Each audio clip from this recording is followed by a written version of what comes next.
Yes, my dear friend, welcome back to the channel. Very good morning to you wherever you are on the globe, on the continent of Africa, in Europe, in America, right here in Southeast Asia, or even in Africa. Ladies and gentlemen, wherever you are, this is Salon's blog. You are highly welcome to Friday morning edition. Yes, our match reaction, post-match reaction. Shamrock, it ended 5-1 in favor of the Blues. It ended 5-1. My goodness. Well. Chelsea, as expected. Yesterday I predicted 4-0. They had a consolation. They had a consolation goal. And of course, so if you minus their consolation goal, it's 4-0. If you minus their 1 from the 5, it's 4-0. So at least. Oh yes, Chelsea, we top the league table, the conference league table, and between now and March we have no more conference league game to play. We can focus solely on the domestic league. Yes, and are we in the title race? No. We are only fighting for every 3 points. Ladies and gentlemen, it ended 5-1, hat-trick in the first half for the 18-year-old McGuay. Hat-trick, yes. Oh yes. Hat-trick for McGuay in the first half alone. What a player this young chap is turning out to be. Will it be if Barcelona, actually the Barcelona president said it, that they didn't want to let him go, but the player wants to go, they cannot hold him down. And I believe by now they'll be thinking we should have done better.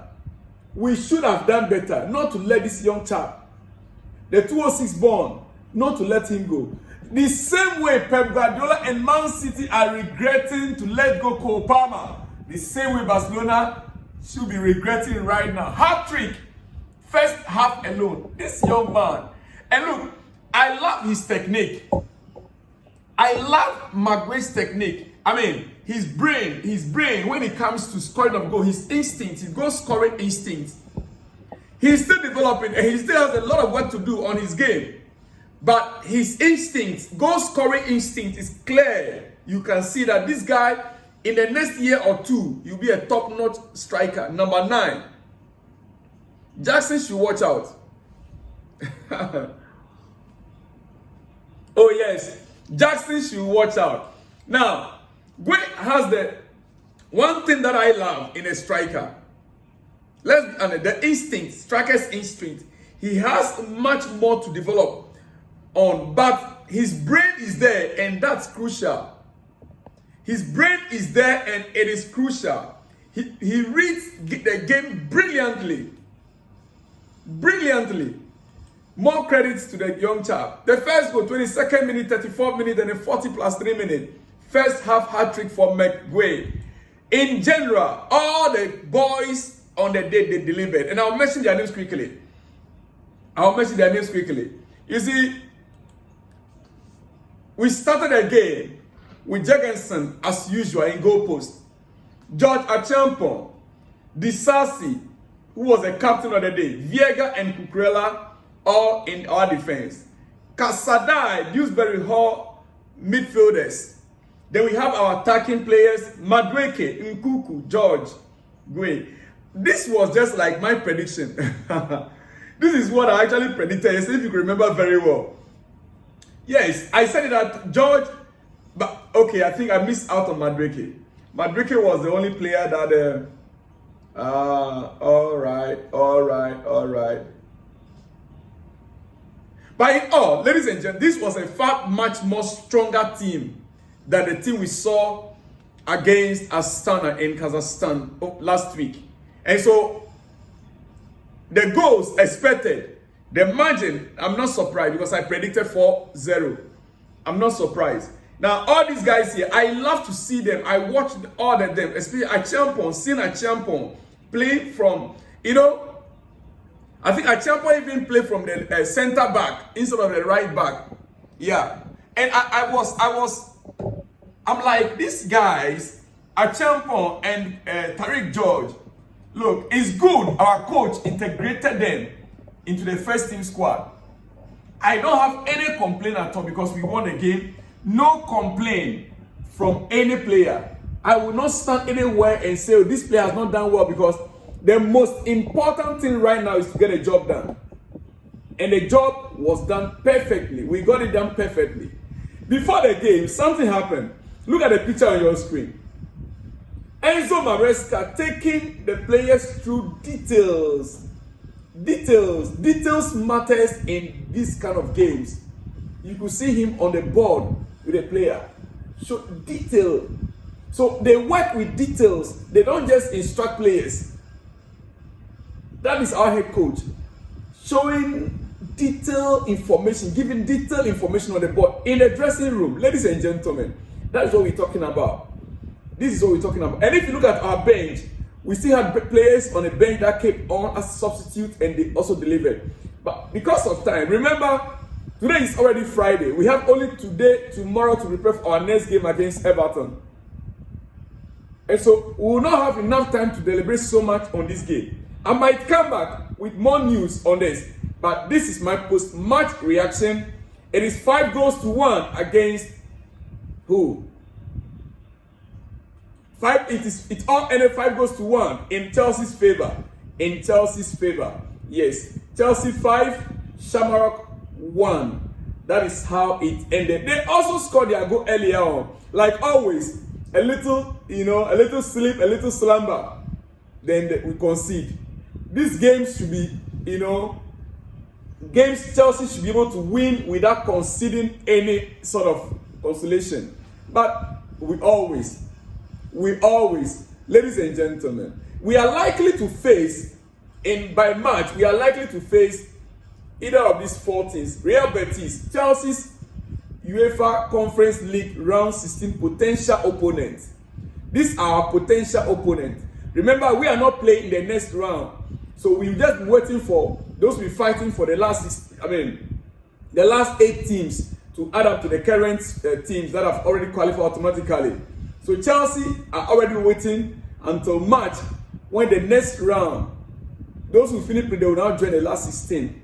Now, we are likely to face Real Betis, Copenhagen, Heidenheim. We already play Heidenheim, but we are likely to meet them again in a round of 16. And likewise, we are likely to meet Ghent also again. We already play Ghent. We play Heidenheim.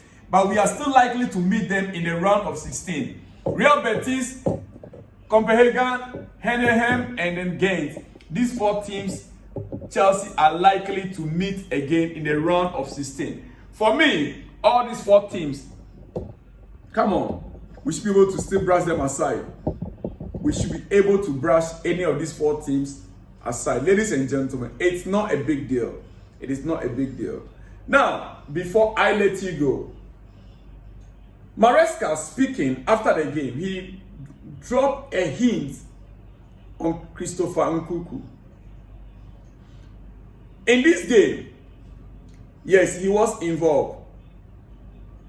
Somehow,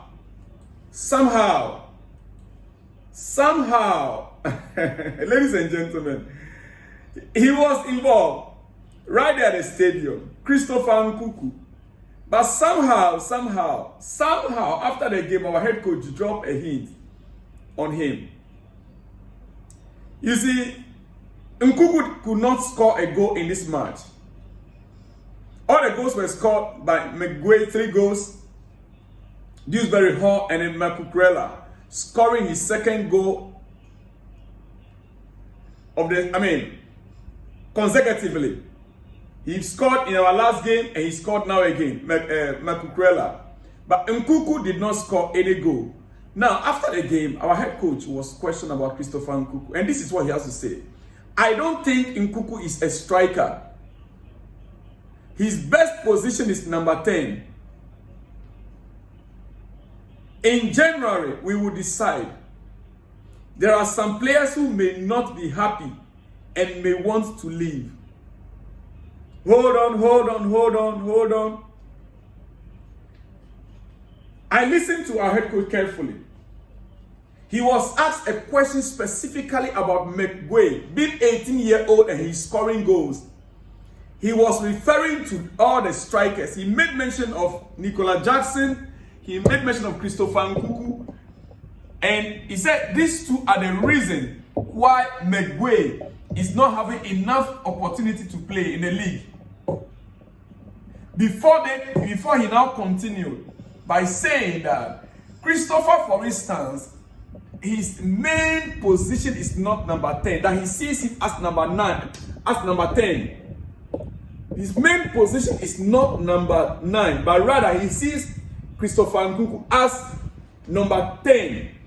And he also said, in that role, we have several players in that position. Cole Palmer, Joao Felix. In fact, he mentioned their names. Then he now continued that there are players that might not be happy, that may not be happy by staying on a bench. So in January, so he was actually referencing McGuay. McGuay was a specific question that was asked. So he was referencing McGuay that right now as we speak, even though he explained that Nkuku's actual position is number 10, not number 9, and we have some other players in that position, I personally, my understanding of this is that he was not referring to Christopher Nkuku leaving in January. Most probably, I am seeing that it's very likely that McGuay could be the one that will go on a short loan. That is what I'm seeing. But in any case,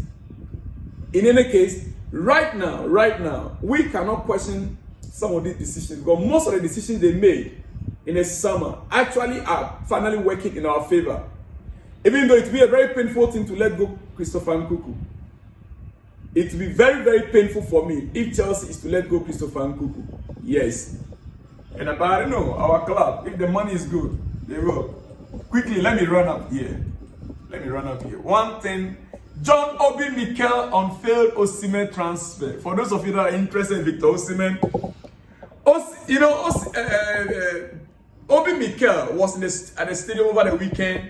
He met with Egbale, Paul Winstanley, and Lawrence Stewart. We saw the conversation. We saw them together, speaking together. And I spoke about it on this channel. Many of you still attack me that I'm not interested in. I don't want to have Victor Osimhen in Chelsea, which I made clear. Chelsea first. Chelsea is not a national team. Chelsea is a global football club. And therefore, whatever I'm doing or saying on this channel, I am not in favor of any. If Nicola Jackson is a Nigerian, you would have supported him, I believe. Jackson is not a Ghanaian. But all I'm doing is to support an African to succeed. If Victor comes to Chelsea, glory be to God. This is Mikel Obi. He said, obviously, Mikel Obi was referring to himself.